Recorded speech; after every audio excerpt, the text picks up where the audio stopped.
छात्रों, आज के हमारे इस लेक्चर में आप सभी का स्वागत है। आज हम कक्षा 8वीं विषय हिंदी का पहला पाठ पढ़ने जा रहे हैं। हे मातृभूमि। मातृभूमि वह भूमि जहां हमने जन्म लिया, जहां की आबो हवा में हम अपनी पहली सांस लेते हैं। मातृभूमि वह भूमि है जिसकी मिट्टी से निकला पहला निवाला हम खाते हैं। मातृभूमि वह भूमि है जिस मिट्टी पर पहला कदम रखकर हम चलते हैं और हमारे पांव के निशान बनते जो आगे जीवन भर बने रहते हैं। मातृभूमि वह भूमि है जिसकी मिट्टी से उपजा अन्न खाकर हमारे शरीर का रक्त मांस मज्जा और शरीर का कण कण बनता है, हमारा शरीर बलशाली बन जाता है। मातृभूमि वह भूमि है जहां हम अपना जीवन जीते सम्मान के साथ। मातृभूमि वह भूमि है जिससे उपजे अन्न से केवल हमारा नहीं बल्कि हमारे परिवार का भरण पोषण होता है। मातृभूमि वह भूमि है जो हमें जीवन देती है, जीवन जीने का एक माध्यम देती है। हम इसी की मदद से धन कमाते हैं और अपना जीवन जीते हैं। मातृभूमि वह भूमि है जो हमें एक नागरिक होने का सम्मान देती है, जो कि मामूली बात नहीं है। मातृभूमि हमारे जीवन को संवारती है, हमें खुशहाली देती है और इसी मातृभूमि का ऋण हमें आजीवन रखना चाहिए। इस बात के बारे में हम सचेत और जागरूक होना चाहिए।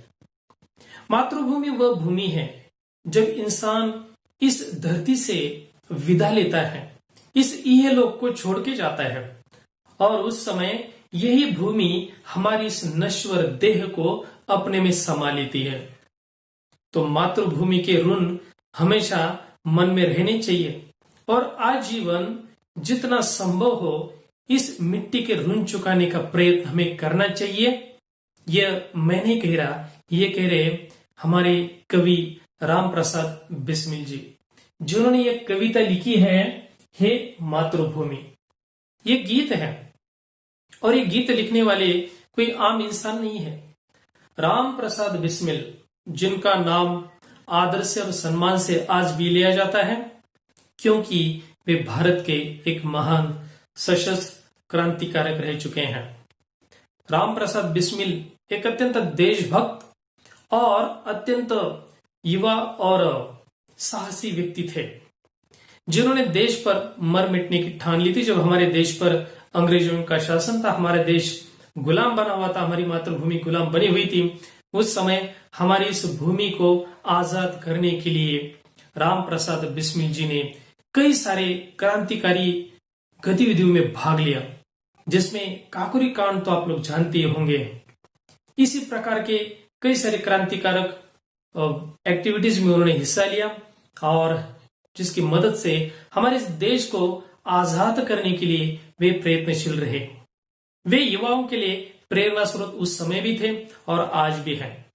उनके कई सारे गीत प्रसिद्ध हैं और ये गीत जो हम पढ़ने जा रहे हैं, हमारा सौभाग्य है कि हमारे पाठ्य पुस्तक में वे समाहित किया गया है, क्योंकि इसकी मदद से हमें भी पता चलता है कि मातृभूमि के लिए हम क्या कर सकते हैं। तो आइए हम देखते हैं कविता हे मातृभूमि। हे मातृभूमि यह गीत खास करके युवा और उभरती हुई पीढ़ी के लिए लिखा गया है, जिसके माध्यम से हमारे देश के प्रति हमारे मन में प्रेम जगाने का प्रयत्न किया गया है। राम प्रसाद बिस्मिल जी के गीत बड़े ही प्रेरणा स्रोत रहे हैं। आज भी जब हम उनको सुनते हैं तो हमारे रोंगटे खड़े हो जाते हैं। तो ये जो कविता है हे मातृभूमि, इसमें कवि क्या कहते हैं, उनके हृदय का भाव क्या है, वे जानने का प्रयत्न हम करेंगे, क्योंकि कविता मनुष्य के अभिव्यक्ति का एक माध्यम है, एक जरिया है। कविता में भले ही शब्द कम है, लेकिन कम शब्दों के माध्यम से बहुत बड़ा अर्थ स्पष्ट करने की ताकत कविता में होती है। मान लीजिए कि गागर में सागर भरने की क्षमता कविता में है और राम प्रसाद बिस्मिल जी वे कोई लेखक या कवि एक प्रकार से नहीं, वास्तव में वे तो देशभक्त है। मतलब उनकी जो कविता है वो उनके हृदय से फूट पड़ी है, ये कि उनका व्यवसाय नहीं था। तो राम प्रसाद बिस्मिल जी इस कविता में क्या कहते हैं, आइए देख लेते हैं। कवि कहते कि हे मातृभूमि, उनका आह्वान है, तेरे चरणों में सर नवाऊं, शीश नवाऊं। यह कवि कहते हैं। शीश शब्द का अर्थ होता है हमारा सर। आप देखिए कि हमारा सर हम किनके सामने झुकाते हैं। आप गौर कीजिए, सर झुकाने का मतलब होता है विनम्र होना। कई प्रसंगों में हम विनम्र होते हैं, विनम्रता से पेश आते हैं। नम्रता या झुकना दो प्रकार की बात है। मनुष्य बल के प्रयोग से भी झुक जाता है। मान लीजिए कि आपके शिक्षक ने हाथ में छड़ी ली और आपको कहा कि चलो झुक जाओ, आपके अंगूठे पकड़ो, नीचे झुक जाओ, तो आप जरूर झुक जाएंगे, क्योंकि यहाँ पर बल का प्रयोग है। या कोई गुंडा मवाली हाथ में कोई शस्त्र लेकर आपको मजबूर कर रहे हैं झुकने के लिए, तो आप जरूर झुक जाएंगे, अपनी हार मान लेंगे कई बार।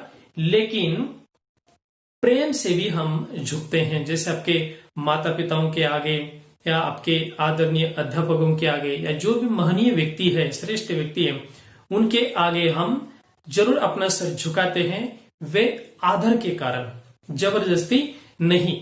मातृभूमि के प्रति जो सर झुकाए जाते हैं वो भी आदर से। आजकल तो कई बार ऐसा देखा जाता है कि लोग अपनी ही मातृभूमि के प्रति एक प्रकार की गद्दारी करते हैं, अपने देश को गालियां देते हैं, अपने देश को भला बुरा कहते हैं, देश के कई सारी व्यवस्थाओं पर या आदरणीय लोगों पर वे व्यंग्य भी करते, टीका टिप्पणी करते हैं। लेकिन यह करना बिल्कुल गलत है, क्योंकि हमारे देश के प्रति जो आदर है वो हमारे हृदय से आना चाहिए। वे जबरदस्ती डालने वाली कोई बात नहीं है। यह हर व्यक्ति की अपनी समझ और सोच पर निर्भर करता है। तो कवि कहते कि तेरे चरणों में सिर नवाऊं। कवि ने हमारी इस भूमि को माता माना। यह कोई आम बात नहीं है। मातृभूमि हम किसे कहेंगे कि जिस मिट्टी में हमने जन्म लिया है। यह बड़ा ही महत्वपूर्ण होता है कि जिस मिट्टी में हमने जन्म लिया उसी को मातृभूमि कहा जाता है। तो कवि ने हमारी इस धरती को, भारत भूमि को माता कहा है। यह भी विवाद चल पड़ता है। आजकल कई लोग भारत माता की जय नारा देने के लिए इनकार कर देते हैं। क्यों कर देते हैं पता नहीं, लेकिन यह वास्तव में गलत बात है। अगर देश को आप माता मानते तो इसमें गलत बात क्या होती है। जैसे मान लीजिए कि माता का हम आदर करते तो देश का आदर हम नहीं कर सकते, बिल्कुल ही करना चाहिए। कवि यही बात कहते हैं कि मातृभूमि, मैं आदर से आपके सामने अपना सर, अपना मस्तक नवाता हूं, क्योंकि हम जो कुछ भी है, जो कुछ हम बनते हैं, वे इसी मिट्टी के कारण, इसी भूमि के कारण बनते हैं।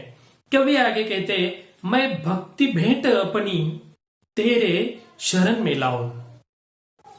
कवि मातृभूमि को शरण जाने की बात कहते हैं। देखिए, जिस व्यक्ति के बारे में, जिस किसी चीज के बारे में, किसी संकल्पना के बारे में हमारे मन में आदर है तो हमारा सर अपने आप झुक जाता है। वहां जोर जबरदस्ती करने की जरूरत बिल्कुल नहीं पड़ती। तो आपको भी ध्यान रखना है कि मनुष्य को ऐसी कई सारी श्रेष्ठ चीजों के बारे में अपने मन में आदर अवश्य रखना चाहिए, और जहां जरूरत पड़े वहां पर अपना मस्तक झुकाना ही चाहिए। तो जो ऐसी चीजें होती है, मान लीजिए कि देश के बारे में हम हमेशा विनम्र होनी चाहिए, क्योंकि मिट्टी हमारे लिए बहुत कुछ करती है, बहुत कुछ देती है। आम इंसान के बारे में कई बार यह बात नहीं सोचता। मैं आपको ले चलता हूं, अगर आप इतिहास की बात लेंगे तो बहुत पहले का काल ऐसा था। उस समय जो राजा हुआ करते थे तो वो सारी राज्य की भूमि राजा की संपत्ति मानी जाती थी, और उस भूमि पर अगर किसान भी काम करे, वो काम जरूर करते, उसमें कमाते खाते, लेकिन वो भूमि जो है उसके असली मालिक राजा ही माने जाते थे। लेकिन आज वो व्यवस्था नहीं है। आज हम एक आजाद देश में रहते हैं, और इस देश में रहते समय हम उस देश के नागरिक हैं। तो जिस भूमि पर आपका अधिकार है वो आपकी है, मतलब एक प्रकार से कानून व संपत्ति आपकी ही मानी जाती है।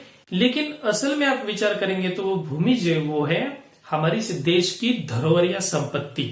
और जो भी कार्यकलाप हम करते हैं, मतलब जो भी हम कारोबार करेंगे, व्यवसाय करेंगे, उसमें जो भी हमारे लिए इनकम होगा, यह सब कहां से आता है? तो हमारी इस देश की संपत्ति से या धरोहर से ही प्राप्त होता है।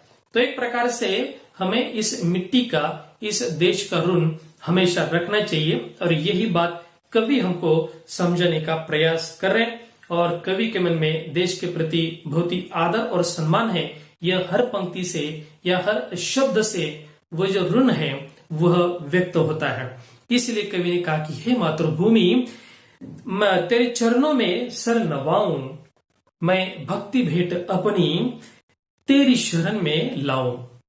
आगे कवि कहते हैं कि माथे पे तू हो चंदन, माथे पे तू हो चंदन, छाती पे तू हो माला, जिह्वा पे गीत हो तू मेरा, तेरा ही नाम गाओ। कवि ने क्या कहा है देखिए, माथे पर तू हो चंदन। देखिए चंदन एक वनस्पति, एक पेड़ है जिसकी लकड़ी से जो टीका बनता है वह हम अपने मस्तक पर लगाते हैं। चंदन बहुत ही शीतल और पवित्र माना जाता है, इसलिए कई सारे विधियों में, कई सारे धार्मिक कार्यक्रमों में, पूजा पाठ में चंदन का प्रयोग अवश्य किया जाता है। वे एक बड़ी ही सुगंध देने वाली लकड़ी भी मानी जाती है।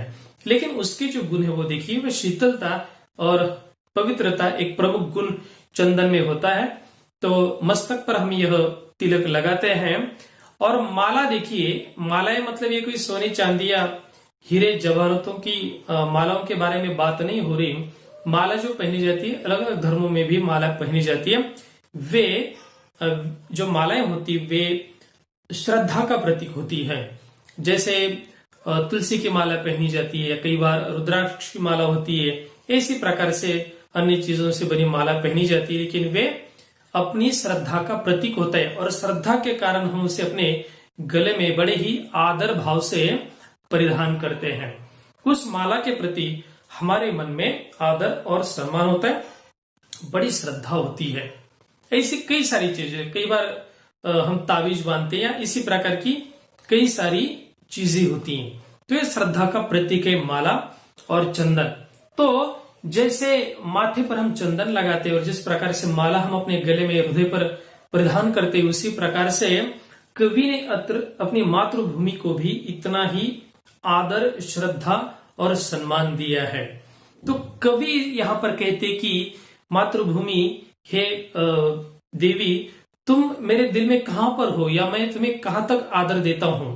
तो मातृभूमि जो है उसे कवि कहते कि जैसे माथे पर चंदन है, उसी प्रकार से तुम भी उतनी ही आदरणीय और श्रद्धेय हो।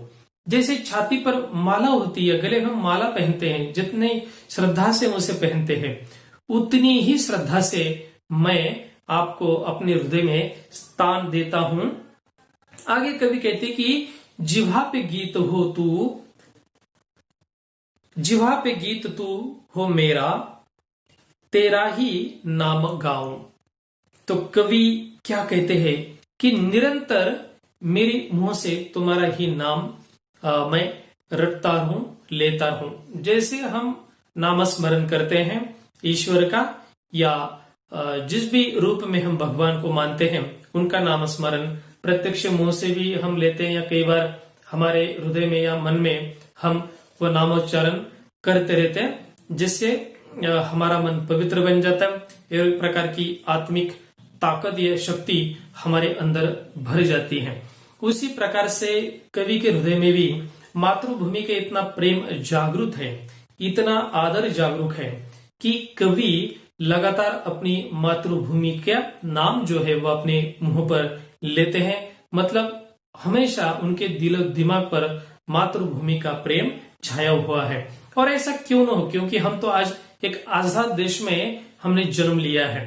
हम भाग्यशाली कि हमने एक आजाद देश में जन्म लिया। लेकिन हमारे जो पूर्वज हैं, हमारी जो पहले की पीढ़ियां हैं, उनके बारे में आप सोचिए, कई सालों तक वे अंग्रेजों के गुलाम बने रहे। हमारा देश गुलाम था कई सालों के लिए, और उसके पहले भी कई विदेशी आक्रमणकारियों ने हमारे देश पर आक्रमण किए थे और हमें एक प्रकार से गुलाम बनाने का प्रयत्न भी उन्होंने किया था। ऐसी कई सारी घटनाएं हैं। इसका मतलब ये नहीं कि हमारा मन गुलाम है। देखिए, गुलामी ये जो चीज है वह हम बाहर से थोप सकते किसी के ऊपर, बल के प्रयोग से हम अन्याय अत्याचार कर सकते, लेकिन ध्यान में रखिए कि मनुष्य का हृदय और मन जो है वो किसी का गुलाम नहीं होता। ईश्वर ने हर किसी व्यक्ति को एक आजाद, जैसे हम देखते हैं कि कोई पशु है, प्राणी है, पक्षी है, या जो प्रकृति है वह बिल्कुल आजाद होती है, वो किसी की गुलाम नहीं होती। जो पंछी आप देखिए जो उड़ते यहाँ पर यहाँ वहां, उनके लिए कोई बंधन नहीं होते, या उनका ऐसा कोई होता नहीं कि चलो ये पेड़ मेरा है, ये तुम्हारा है, या मैं इसी तालाब का पानी पीऊंगा, ये मेरा तालाब है, यहाँ पर कोई नहीं आएगा। ऐसा कहीं पर भी नहीं होता। वे आजाद होते हैं, उनके लिए पूरा आकाश खुला होता है और वे यहाँ वहां घूम सकते, आ जा सकते। उसी प्रकार से हम जब हम जन्म लेते तो हम एक प्रकार से आजादी होते हैं। तो मनुष्य का मन जो होता है वो कभी किसी का गुलाम नहीं होता, कोई उसे गुलाम नहीं बना सकते। तो हम जो भारतीय नागरिक है, हमारे दिलो दिमाग में ऐसी गुलामी कभी नहीं थी और ना रहेगी। तो भले ही विदेशी ताकतों ने हम पर आक्रमण किया, कुछ क्षण के लिए या कुछ समय के लिए हमें एक प्रकार से गुलाम बनाया, लेकिन आज भी हमारे हृदय में वो गुलामी की कोई निशानी नहीं है। हम एक आजाद व्यक्ति है। तो उस काल में हमारे देश में अन्याय अत्याचार तो बहुत सारे हुए, और आप जानते कि मनुष्य को अगर तरक्की करनी है तो मनुष्य को आजाद रहना आवश्यक है। तो उस समय जो भी अन्याय हुआ करते थे, गरीबों पर जुल्म बरसाया करते थे, और जो हमारे देश को पूरा गुलाम बनाया हुआ था, तो उससे मुक्ति पाने के लिए हमारे भारत के जो सच्चे वीर थे, सपूत थे, वे अलग अलग मार्गों से प्रयास कर ही रहे थे। जैसे कुछ महनीय व्यक्ति शांतता की राह से ये कोशिश कर रहे थे, और कुछ जो थे वे हाथ में शस्त्र लेकर किसी वीर योद्धा की तरह लड़कर हमारे इस देश को आजाद बनाने के लिए प्रयत्नशील रह रहे थे। और इसके लिए उन्होंने बहुत त्याग किया, यह आप लोग जानते हैं, क्योंकि बिना त्याग के यहाँ पर कुछ हो नहीं सकता।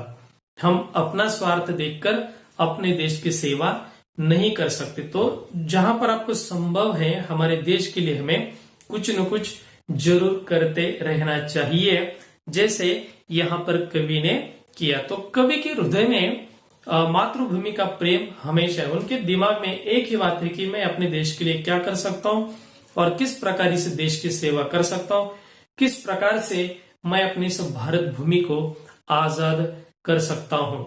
और इसीलिए जैसे कोई भक्त या तपस्वी होता है जो हमेशा अपने ईश्वर का नाम लेता रहता है और हर समय नामस्मरण करते रहते हैं, उनके दिलो दिमाग में सिर्फ ईश्वर की ही वो प्रतिमा रहेगी। उसी प्रकार से कवि के हृदय में हमेशा मातृभूमि के ही विचार रहते हैं। जैसे कोई दीपक हम जलाते हैं जो हमेशा जलता रहता है, उसी प्रकार से कवि के हृदय में यह देश भक्ति रूपी ज्वाला हमेशा प्रज्वलित है, और यही उनको देश के प्रति समर्पित होने के लिए बल प्रदान कर रही है, प्रेरणा प्रदान कर रही है। और इसीलिए उनके हाथों से ऐसे कई सारे श्रेष्ठ काम होते रहे हैं। कवि आगे कहते हैं, जिससे सपूत उपजे श्री राम कृष्ण जैसे, उस धूल को मैं तेरी निज शीश पे चढ़ाऊं। तो देखिए कवि ने कहा कि यह भूमि कोई मामूली भूमि नहीं है। इस भारत भूमि में श्रेष्ठ वीर उपजे हैं, जैसे श्री राम और कृष्ण। आप लोग जानते कि भारत के इतिहास में, भारत की परंपरा में रामायण और महाभारत, इन दो ग्रंथों को बहुत ही महत्व है।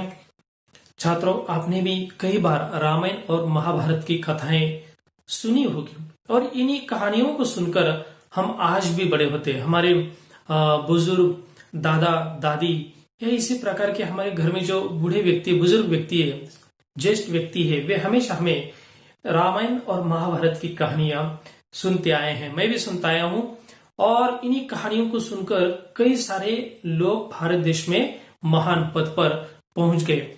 जैसे कि छत्रपति शिवाजी महाराज, उनकी माताजी अर्थात जिजाबाई, उनको हमेशा रामायण महाभारत और इसी प्रकार से कई सारी वीरों की कहानियां सुनाती थी, जिन कहानियों को सुनकर बाल शिवाजी बड़े हुए और जो बड़े हुए तो उनके हृदय में इतना देश प्रेम कूट कूट कर भर गया कि उन्होंने ठान ली कि राज्य अगर छोटा भी क्यों न हो लेकिन अपना खुद का राज्य होना चाहिए। ये भूमि जो है यहाँ पर अगर कोई दूसरे देश से आकर कोई आक्रमण करता है, कोई शत्रु है तो उसे भगाना चाहिए। यह बात उनके दिल में बचपन से बैठी रही और अत्यंत कम उम्र में उन्होंने इस स्वराज्य की नींव रखी। तो इसी प्रकार से भारत की आजादी के इतिहास में भी ये कहानियां बड़ी ही प्रेरणादायी साबित हुई है, क्योंकि ये कहानी कोई जैसे रामायण या महाभारत कोई छोटे पुस्तक नहीं, बड़े ग्रंथ है जिनको हम महाकाव्य भी कहते हैं। आप टीवी पर भी इसके कई सारे कार्यक्रम देखते होंगे, जैसे कोई सीरियल्स है, तो इनसे हमें प्रेरणा मिल जाती, कवि को भी प्रेरणा मिल जाती है। और उन्होंने कहा है कि यह मातृभूमि ऐसे कई सारे वीरों को उन्होंने जन्म दिया है। उन्होंने केवल 2 नाम लिए, इसका मतलब ये नहीं सिर्फ राम और श्री कृष्ण, लेकिन उनका मतलब है श्री राम और कृष्ण जैसे कई सारे महान व्यक्तियों ने इस भारत भूमि में जन्म लिया है।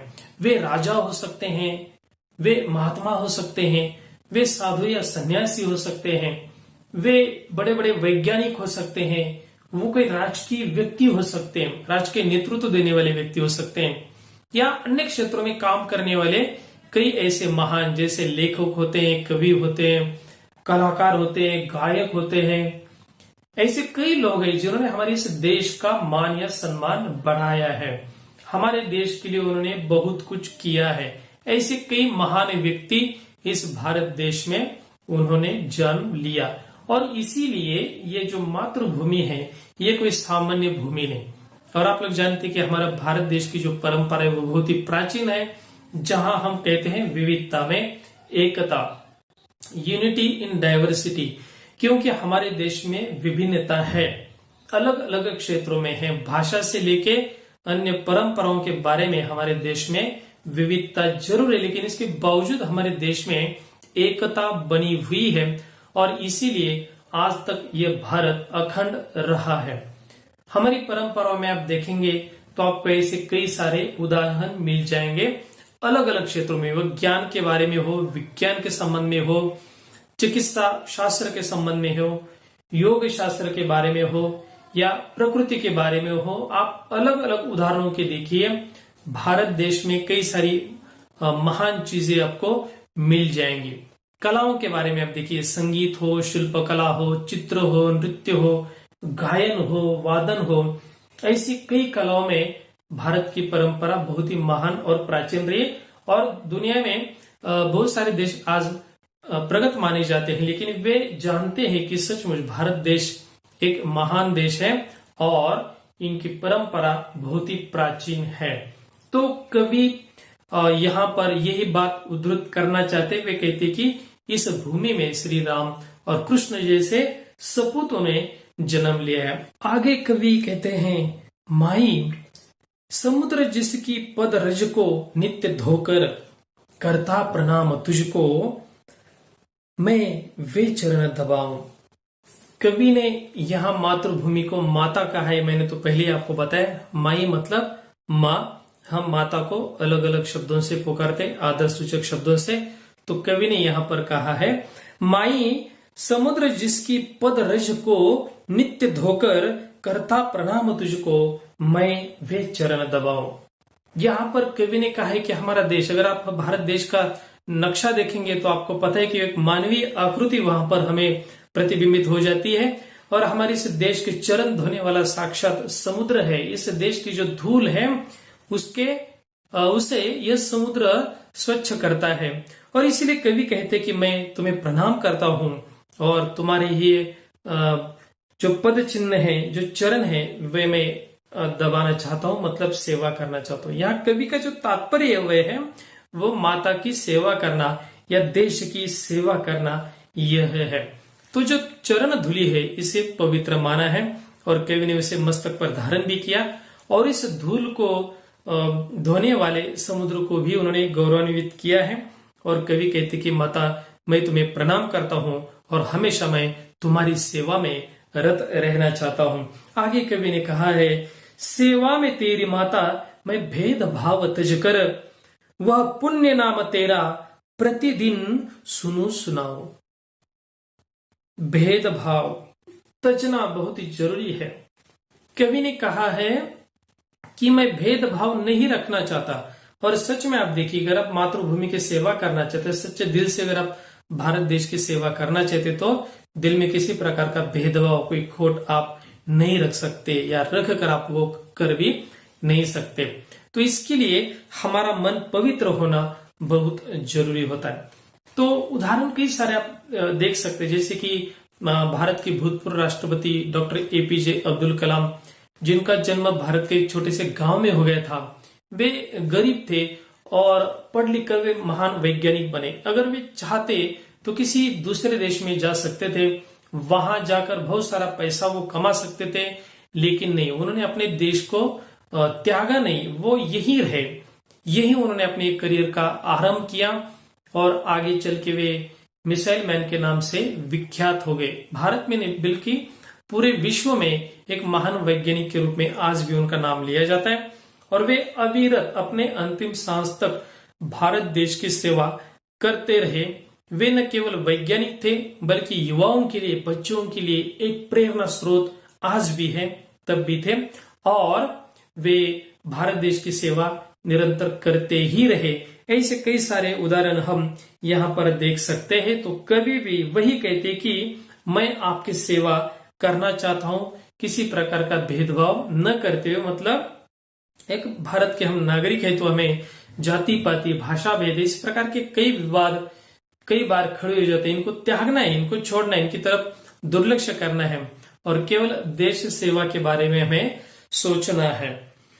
कवि ने आगे कहा है, तेरे ही काम आऊं, तेरा ही मंत्र गाऊं, मन और देह तुम पर बलिदान मैं जाऊं। कवि ने कहा है कि मैं आपके काम आना चाहता हूं। कवि राम प्रसाद बिस्मिल, आप लोग जानते कि वे तो भारत देश के लिए शहीद हो गए, लेकिन वे हमेशा अपने दिल में यह बात रखते थे कि मुझे देश के लिए एकदम निछावर रहना है, मतलब सब कुछ छोड़ देना है, सब कुछ त्याग देना है। तो इतना बड़ा त्याग उनके मन में था, इसीलिए वे भारत के महान सपूत कहे जाते हैं। और यही आशा उन्होंने अपने देश के प्रति व्यक्त की है। वे कहते कि हमेशा मैं आपका ही मंत्र गाता रहूं, आपका ही जाप करता रहूं, और मेरे दिल में हमेशा बात रहे कि इस महान भारत देश की सेवा मुझे करनी है। मन और देह तुम पर बलिदान में जाऊं। बलिदान देने की बात जो है वो हमेशा से कवि सोचते रहे हैं। तो बलिदान का मतलब केवल अभी हम यह नहीं ले सकते कि आपको देश के लिए एकदम मर मिटना है। आपका व्यवसाय कोई भी रहेगा, आप मान लो कि अभी छात्र हैं, तो आप कहेंगे कि हम क्या कर सकते, लेकिन बचपन से लेके हम देश के लिए कुछ करने की चाह अपने मन में रखेंगे, तो जिस भी क्षेत्र में आप जाएंगे वहां आप ईमानदारी से काम भी करें, तो वो बात भी हमारे देश को आगे बढ़ाने के लिए जरूरी है। अलग अलग क्षेत्र में आप करियर कर सकते, नौकरी कर सकते। आदमी अपना परिवार चलाने के लिए चाहे कुछ भी कारोबार व्यवसाय करेंगे, लेकिन यह बात ध्यान रखना है कि यह मातृभूमि का ऋण भी हमारे ऊपर है, तो उसे चुकाने के लिए हमें सदैव कुछ न कुछ करते रहना चाहिए। तो कवि राम प्रसाद बिस्मिल जी की इस कविता से, हे मातृभूमि, इस कविता से हमें यही प्रेरणा सदैव मिलती रहेगी कि हमें अपने मातृभूमि के लिए हमेशा कुछ न कुछ करते रहना चाहिए। मातृभूमि का जो ऋण है वह हमारे दिल में, हृदय में रखना चाहिए। अगर हम ऐसा करेंगे तो हमारे मन में देश के प्रति प्रेम रहेगा और हमारा जो व्यवहार है वह हमेशा साफ सुथरा और स्वच्छ रहेगा। आज आप जानते हैं कि हमारे देश में कई सारी समस्याओं में भ्रष्टाचार जैसी एक समस्या बहुत बड़ा रूप धारण कर रही है। ये क्यों होता है? क्योंकि भ्रष्टाचार करने वाले जो भी लोग होते हैं, वह चाहे सरकारी अधिकारी हो या अन्य कर्मचारी, लेकिन वह जब छात्र जीवन में छोटे होते हैं, अगर उन पर सही संस्कार उस समय हो जाए तो आगे जाके वे इस प्रकार के काम कभी नहीं करेंगे। क्योंकि कई बार सुना जाता है कि बहुत ही उच्च पदस्थ अधिकारी भी जो बहुत पढ़े लिखे हैं, वे भी कई रुपयों का भ्रष्टाचार करते हैं या अलग अलग मार्गों से गैर कानूनी काम भी करते हैं। तो यह इच्छा उनमें पैदा होती है वह लालच के कारण। लेकिन अगर आपके मन में देश प्रेम है तो आप इस प्रकार का भ्रष्टाचार कभी नहीं करेंगे। तो सच्चे चरित्र निर्माण के लिए देश के प्रति लगाव होना, देश के प्रति श्रद्धा होना, देश के प्रति प्रेम होना बहुत आवश्यक है। इस कविता से हमें यही प्रेरणा लेनी है और हमेशा ठान लेना है कि चाहे जो कुछ भी हो, हम अपनी मातृभूमि का ऋण कभी नहीं भूलेंगे।